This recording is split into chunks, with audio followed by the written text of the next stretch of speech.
Hello, welcome back to the channel. Today, we'll dive straight into how to archive completed projects on teamwork.com. The first thing you need to do is log into your teamwork.com account. This is your gateway to managing all your projects. Without logging in, you won't be able to access the projects you're looking to archive. Now that we've done that, navigate your way to the Projects tab on the left side of the dashboard. This is where you'll find a list of all your ongoing and completed projects. The reason we do this is that Teamwork.com organizes all your projects under this tab, making it easier for you to manage them. Next up, you'll need to find the project you wish to archive. You can do this by either scrolling through the list or using the search bar at the top. This is important because it helps you locate the specific project you want to archive from possibly hundreds of projects. Once you've located your completed project, click on the Options button next to it, represented by 3 vertical dots.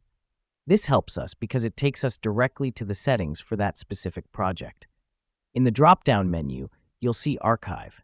Click on it.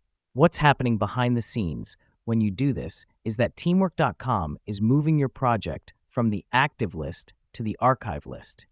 This means it's no longer in your way, but you can still access it later if you need to. Let me explain why this matters. By archiving completed projects, you're significantly reducing clutter on your dashboard and making it easier to focus on ongoing projects. It's also a great way to keep track of completed projects without deleting them.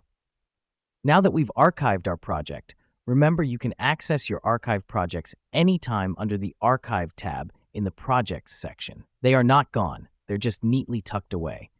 And that wraps up our quick guide on how to archive completed projects on teamwork.com. Remember, an organized workspace leads to an organized mind. Keep archiving those completed projects and stay efficient. Thanks for tuning in and see you in our next tutorial.